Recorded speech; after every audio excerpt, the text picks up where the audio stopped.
नमस्कार, आपका स्वागत है हमारे YouTube चैनल पर। जय श्री कृष्ण, राधे राधे, हर हर महादेव। भक्तों, आज हम बात करेंगे कि मंदिर में रखा हुआ लोटा जल क्यों इतना महत्वपूर्ण है और उसे किस सही तरीके से उपयोग में लाना चाहिए। साथ ही हम यह भी जानेंगे कि मंदिर में लोटा किस धातु का होना चाहिए, क्या पीतल, तांबा या कुछ और। कई लोग इस बारे में अनजाने में गलतियां कर देते हैं और बाद में उन्हें पछताना पड़ता है। इस वीडियो में हम आपको बताएंगे कि इन गलतियों से कैसे बचें, क्योंकि इससे नुकसान हो सकता है। मंदिर में एक लोटा जल हमेशा सही तरीके से रखना चाहिए। अब बात करते हैं घर के दीपक की। क्या आपको तांबे, लोहे, पीतल, कांसा, स्टील या मिट्टी का दीपक रखना चाहिए? सही दीपक का चुनाव न करने पर भी घर में परेशानियां आ सकती है। और दीपक की बाती का चुनाव भी जरूरी है। क्या कच्चा कलावा ठीक है या फिर रोई या सूती धागा सही रहेगा? इन छोटी छोटी बातों की अनदेखी से पितृदोष, शनि दोष, काल सर्प दोष या गरीबी जैसी समस्याएं हो सकती है। दोस्तों, यदि आप इस वीडियो को बीच में छोड़ने का सोच रहे हैं तो आप अभी छोड़ सकते हैं, लेकिन कृपया ध्यान रखें, अगर आप लक्ष्मी माता का अपमान करते हैं तो यह आपके लिए शुभ नहीं रहेगा। अब बहुत से लोग यह सवाल पूछते हैं कि मुख्य द्वार पर जल छिड़कने का सही समय और तरीका क्या है? क्या इसे स्नान के बाद करना चाहिए या बिना स्नान के भी किया जा सकता है? और क्या झाड़ू लगाने से पहले जल छिड़कना चाहिए या बाद में? एक और सवाल जो अक्सर पूछा जाता है वह है, क्या पीरियड्स के दौरान मुख्य द्वार पर जल छिड़क सकते हैं या दीप दान कर सकते हैं? और जब मुख्य द्वार पर जल चढ़ाएं तो इसे अंदर की तरफ से चढ़ाएं या बाहर की तरफ से? फ्लैट या किराए के घर में रहने वाले लोग भी पूछते हैं कि मुख्य द्वार पर दीपदान और जल छिड़कने का सही तरीका क्या है। आज का वीडियो इन्हीं सवालों के जवाब पर आधारित है। सबसे पहले हम यह जानेंगे कि घर के बाहर और अंदर दीपक जलाने के क्या फायदे हैं। खासकर घर के बाहर दीपक जलाने से जो 5 बड़े फायदे होते हैं वह आपको चौंका सकते हैं। भगवान की पूजा में दीपक जलाने का महत्व तो सभी जानते हैं। हिंदू धर्म में देसी घी या सरसों के तेल का दीपक जलाना बेहद शुभ माना जाता है तथा तिल के तेल का दीपक भी जलाया जाता है। लेकिन भगवान के सामने दीप जलाना केवल पूजा का एक तरीका नहीं है, बल्कि घर के अंदर और बाहर दीप जलाने से कई लाभ मिलते हैं। दीपक जलाने से न केवल सकारात्मक ऊर्जा उत्पन्न होती है, बल्कि 5 बड़े फायदे भी मिलते हैं। तो आइए जानते हैं। नंबर 1, पृथ्वी से अंधकार दूर होता है। घर में दीपक जलाने से न केवल घर का अंधकार दूर होता है, बल्कि यह नकारात्मक ऊर्जा को भी घर से बाहर कर देता है। जहां दीपक जलता है वहां सकारात्मक ऊर्जा का वास होता है। स्वाभाविक है कि जहां सकारात्मक ऊर्जा होगी वहां भगवान का भी वास होगा, इसलिए शाम होने से पहले दीपक जलाना शुभ माना जाता है। तेल से जलने वाले दीपक का असर उसके बुझने के बाद भी आधे घंटे तक बना रहता है, जबकि शुद्ध देसी घी का दीपक वातावरण को करीब 4 घंटे तक सकारात्मक रखता है। नंबर 2, दीपक जलाने का वैज्ञानिक लाभ। जब घर में शुद्ध घी या सरसों के तेल का दीपक जलता है तो उसके धुएं से घर के माहौल में सात्विकता आती है। यह धुआं हानिकारक कणों को नष्ट करता है और वातावरण को शुद्ध बनाता है। नंबर 3, सुख समृद्धि का वास। जिस घर में भगवान के सामने दीप जलाया जाता है वहां माता लक्ष्मी की कृपा बनी रहती है। ऐसे घर में सुख समृद्धि का वास होता है। दीपक को पूर्व दिशा में रखने से व्यक्ति दीर्घायु होता है और उत्तर दिशा में रखने से धन संपन्नता बढ़ती है। दीपक न केवल घर के अंधकार को दूर करता है, बल्कि हमारे जीव को भी प्रकाश की ओर ले जाता है। नंबर 4, बीमारियों को दूर भगाने में मदद। घर में दीपक जलाने से बीमारियां आसपास नहीं भटकती। परिवार के सभी सदस्यों को स्वास्थ्य लाभ मिलता है। खासकर अगर दीपक के साथ एक लौंग भी जला दी जाए तो इसका असर दोगुना हो जाता है। यह त्वचा संबंधी बीमारियों को दूर करने में मदद करता है। नंबर 5, शुभ शक्तियों को आकर्षित करना। सनातन धर्म के अनुसार जिस घर में सुबह शाम दीप जलाया जाता है वहां कभी अंधकार नहीं होता। ऐसा घर शुभ शक्तियों को आकर करता है। जलता हुआ दीपक शुभ शक्तियों को चुंबक की तरह खींचता है, जो घर के लिए अत्यंत लाभकारी होता है। तो दोस्तों, अब जानते हैं कि मुख्य द्वार पर जल छिड़कने का सही समय और विधि क्या है। अगर आप मुख्य द्वार पर जल चढ़ाते हैं तो आपको यह ध्यान रखना है कि जल को रात में सोने से पहले एक पात्र में भरकर रखना चाहिए। आप कोई भी पात्र ले सकते हैं, जैसे तांबे, पीतल, स्टील या चांदी का। यदि गंगा जल उपलब्ध हो तो उसे थोड़ी मात्रा में डालें और फिर शुद्ध जल से पात्र भर दें। अगर गंगा जल नहीं है तो केवल शुद्ध जल भी पर्याप्त है। इस जल से भरे पात्र को अपने घर की रसोई में रख दीजिए। सुबह उठकर इस जल का छिड़काव अपने घर के मुख्य द्वार पर करें। मुख्य द्वार पर सुबह सबसे पहले छिड़का गया जल घर की सभी समस्याओं को दूर करता है। यदि आप नकारात्मक ऊर्जा, मानसिक परेशानी, आर्थिक तंगी या वास्तु दोष से परेशान है तो यह उपाय आपकी मदद करेगा। रसोई में रखा जल मुख्य द्वार पर छिड़कने से आपके घर की परेशानियां समाप्त हो सकती है। यह उपाय न केवल वास्तु दोष और पितृ दोष को समाप्त करता है, बल्कि तंत्र मंत्र या बुरी नजर के प्रभाव को भी खत्म करने में सहायक है। इस उपाय को नियमित करने से घर में सुख समृद्धि बनी रहती है और बीमारियों से भी मुक्ति मिलती है। आपको यह जल सूर्योदय से पहले मुख्य द्वार पर छिड़कना चाहिए। अगर सूर्योदय के बाद आप मुख्य द्वार को अन्य जल से धोना चाहे तो यह कोई समस्या नहीं है, लेकिन यह विशेष जल सूर्योदय से पहले ही छिड़क दिया जाना चाहिए। अब कई लोग पूछते हैं कि क्या यह जल छिड़कने से पहले स्नान करना जरूरी है या बिना स्नान किए भी इसे किया जा सकता है। देखिए, जो जल हम सुबह मुख्य द्वार पर छिड़क है वह एक महत्वपूर्ण उपाय है।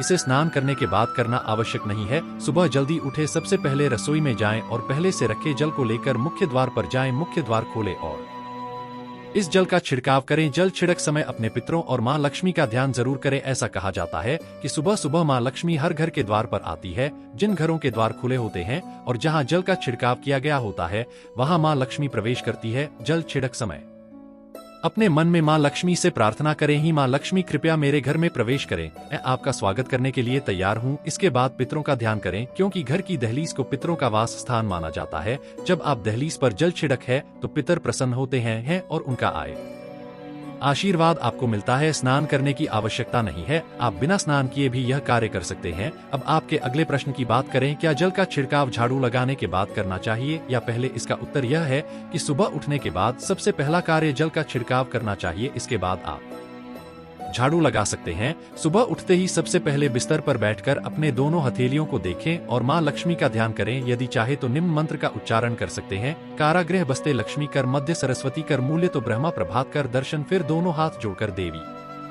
देवताओं को प्रणाम करें। इसके बाद हाथ से धरती को स्पर्श कर प्रणाम करें और धीरे से अपना दाहिना पांव जमीन पर रखें। फिर रसोई में जाकर जले और मुख्य द्वार पर जल छिड़क समय मां लक्ष्मी और पिता का ध्यान अवश्य करें। उसके बाद आप अपने घर के अंदर आकर अपनी दिनचर्या जैसे झाड़ू लगाना, स्नान करना आदि कर सकते हैं। अब कुछ लोगों का यह सवाल होता है कि क्या जल छिड़कने के बाद मुख्य द्वार की सफाई की जा सकती है? तो हाँ, आप ऐसा कर सकते हैं। पहले रसोई में रखा जल मुख्य द्वार पर छिड़क दें। इसके बाद अतिरिक्त पानी लेकर मुख्य द्वार की अच्छे से सफाई झाड़ू या पानी से कर सकते हैं। कुछ लोग पूछते हैं कि अगर वे फ्लैट या किराए के एक कमरे में रहते हैं तो जल का छिड़काव और दीपदान कहाँ करें? तो इसका उत्तर यह है कि आप जहाँ रहते हैं वहाँ के मुख्य द्वार को ही माने, मतलब जिस दरवाजे पर आपका नाम लिखा हो या नेम प्लेट लगी हो वहीं जल छिड़क और दीपदान करें। अगर आपके पास एक ही कमरा है तो कमरे के दरवाजे को मुख्य द्वार माने और वहीं पर यह उपाय करें। अब अगला सवाल यह है कि क्या पीरियड्स के दौरान मुख्य द्वार पर जल छिड़का जा सकता है और दीपदान किया जा सकता है? जल छिड़कने के लिए पीरियड्स का कोई असर नहीं होता, आप जल छिड़क सकती है, लेकिन दीपदान का धार्मिक पूजा में आता है जो बिना शुद्धता के नहीं किया जा सकता। इसका मतलब यह है कि पीरियड समाप्त होने के बाद ही भी दान करें। इसके अलावा कुछ लोग पूछते हैं कि मंदिर में जल रखना जरूरी है या नहीं और रखा हुआ जल क्या करना चाहिए? तो शास्त्रों के अनुसार घर के मंदिर में 1 लोटा जल रखना बहुत जरूरी है।